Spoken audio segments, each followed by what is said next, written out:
Hello, everybody, and welcome to our final installment on our video series, Making Sustainability Actionable in Sourcing and Procurement. In this video series, we have explored the different dimensions of the procurement operating model and what you can do to actually ensure that sustainability is fully embedded for lasting success.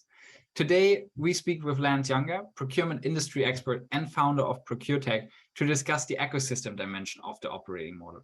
And we want to learn how organizations can actually benefit from partnerships to drive sustainability in their organization, because I believe that that is something that has gained a lot of momentum. And we've seen a lot of maps lately to see that nobody tends to do things alone anymore. And so that's what I wanted to explore with you today. So welcome, Lance. Hey, fantastic to be here. Thanks for having me. Well, I think you have built a resume for yourself that made it very interesting for me to speak to you today. And so what I wanted to start out the conversation with is, what kind of ecosystems and partnerships do you see as important when tackling sustainability? Yeah, I mean, first of all, I mean the whole ecosystem and platform trend is only growing. It's growing for a number of different reasons. Firstly, basically a one size fits solution for everything no longer exists. And we've seen that on the pure play ProcureTech side, where organizations are going to basically platforms of digital best solutions. And that's accentuated in the sustainability space and driven, to your question, around a few different things. First of all, basically data is basically coming from a number of different places. Technologies are different, and this is probably one of the things that accentuates it in that ecosystem. And by technology, I mean everything from what you'd see in a normal app through to, well, how am I going to be using mobile technologies? How am I going to be using blockchain? And how does that come together in an ecosystem? And then the final thing is, when you look at sustainability, yes, procurement has got a big role to play in it, but so does the rest of the supply chain, so does the rest of the value chain. And if you bring those different elements together, it means that the only way of really solving solutions is by creating an ecosystem. And I think, like you said at the beginning, it's really interesting that it's not just for sustainability. So we're talking about sustainability today, and I think it is almost maybe just a tiny bit more important, but it's really seen across everything that we do. And you mentioned it, these best of breed solutions. It is becoming a thing. Like it's something that people cannot ignore anymore. And I mean, we still see a lot of people saying, no, we just get our good old procurement suite and that's that. Where I think like there will be an awakening eventually, and so therefore I think this evolvement of this ecosystem thinking also with the suite providers is quite powerful. I mean, I think you know about the Coupa and SAP stores as well, right? So yeah, absolutely. And take it further, Salesforce stores. You know what I mean? You can get just the same app access via these other platforms as you can do from Coupa and Ariba as well. ServiceNow is starting as well. Yeah, that's it. And the other thing to bear in mind is that often people think sort of linearly about the app layer, but it's important to remember you've got effectively a stack. And again, it's the same within, basically what we're looking at with sustainability. You've got your interface, you've got your app layer, you've got your data layer, you've got your architecture, and you need to understand kind of how that all comes together as well.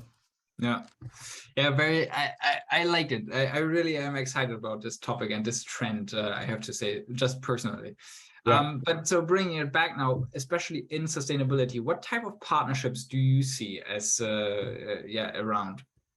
Yeah, there's a lot of partnerships going on, and fundamentally, if you step back and take technology out of the space, those partnerships are being formed by associations, by networks, by people that are coming together to kind of solve these problems, and they're coming together because no one person has the best view or the responsibility for sustainability typically as well.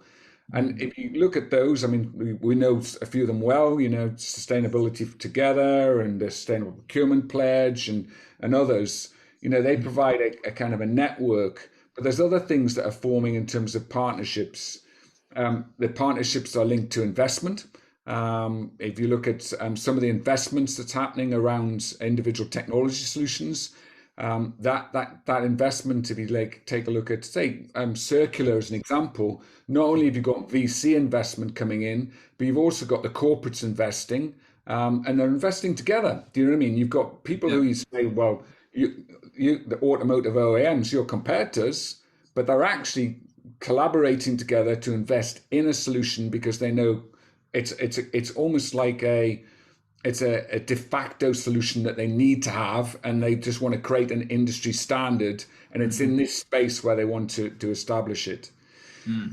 The other side of what's happening is regulation is forcing partnerships to happen, making organizations have to do A, B, and C, and therefore you have to be a partner to meet a certain regulation as well, or you have to be a partner to basically work at speed and hit certain regulations or goals that you impose yourself.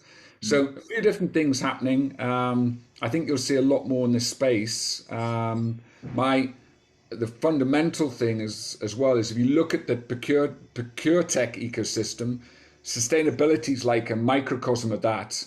And if you see the growth that's happened within ProcureTech, within sustainable ProcureTech, it's gonna happen a lot faster, because we're going through an evolution that's not only being driven by procurement, but just driven by the planet and people and what we want to achieve within that.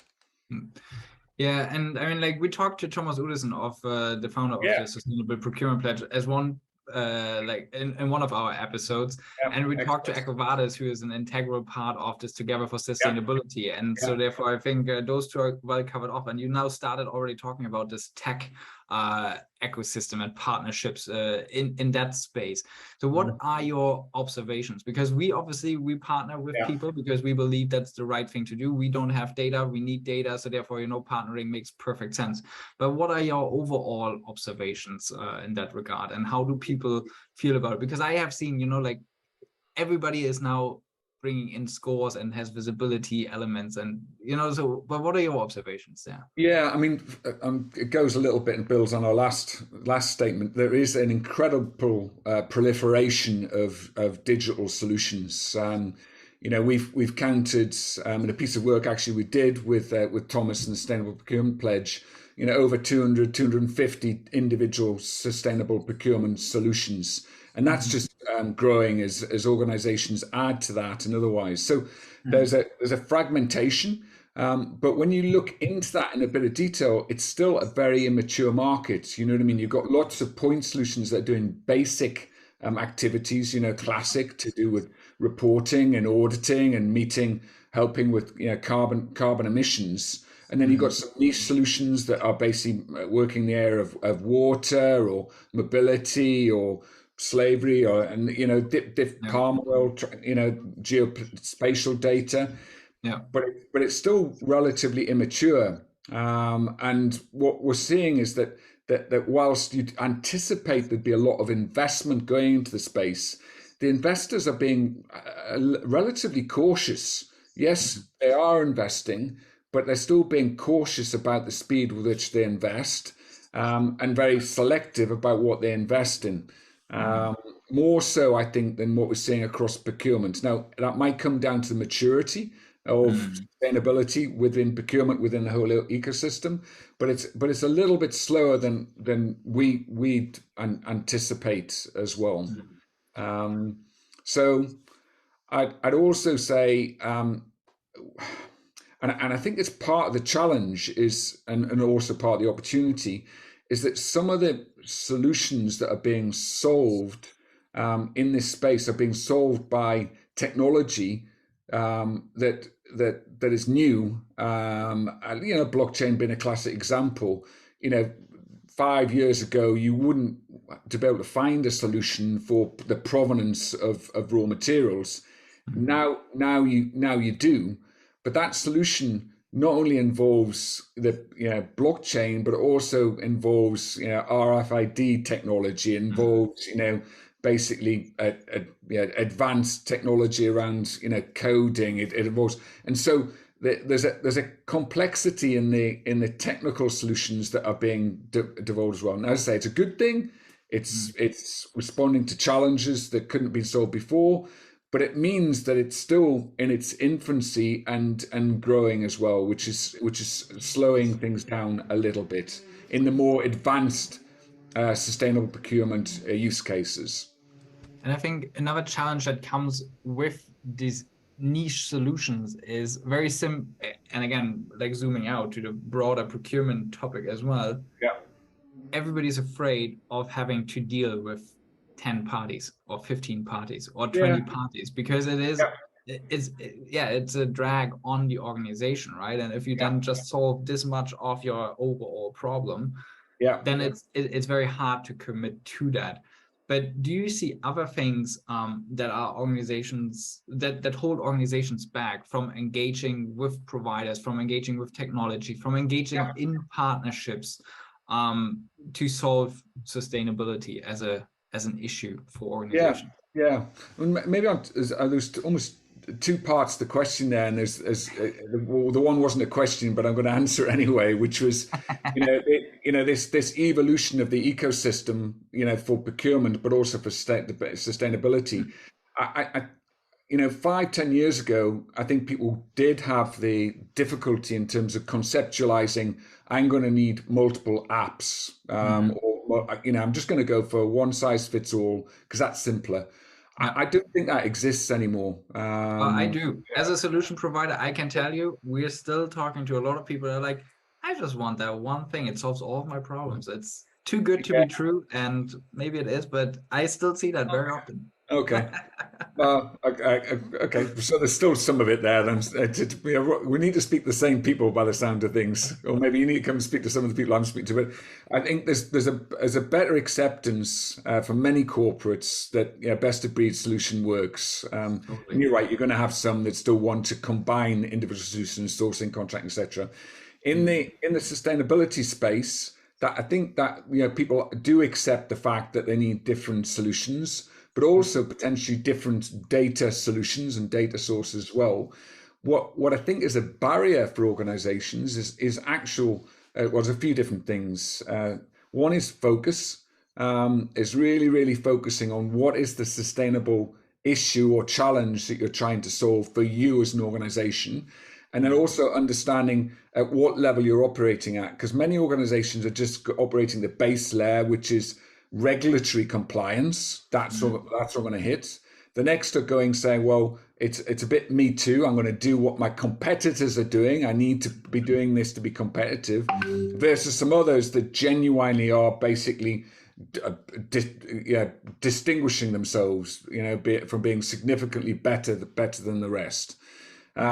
And then once you've got that focus on what you want to do, then basically then it's moving on to making sure you've got the right capability in place.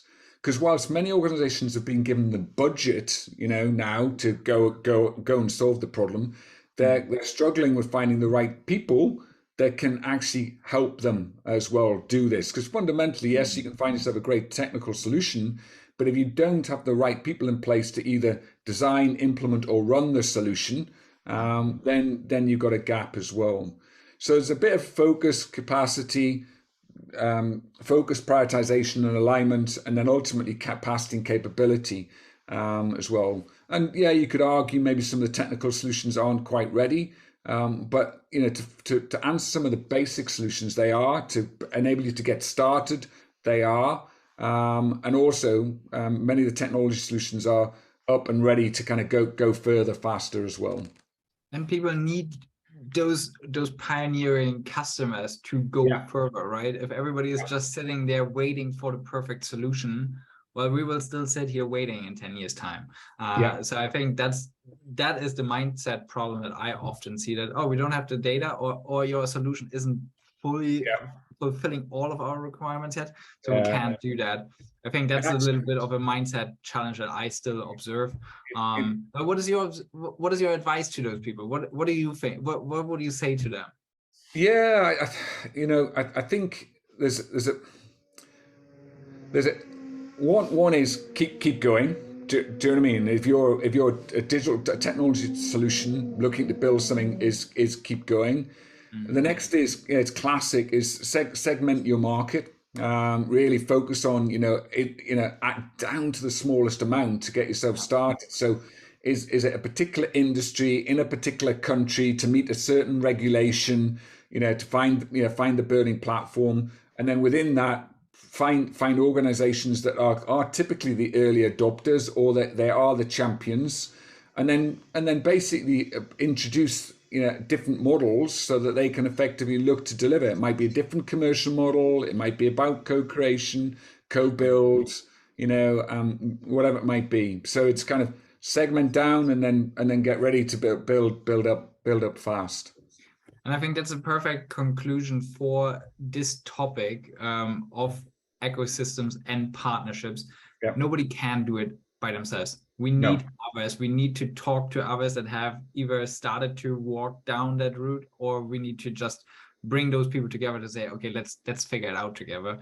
And I think, again, sustainability, sustainable procurement pledge, Together for Sustainability, are good examples of people doing it exactly like that, and to just get started with that. Yeah, yeah, Um, I completely agree. Give yourself, don't, yeah, establish a loose network and get ready for that to go bigger and smaller, but keeping that focus I mentioned before, as well. Perfect.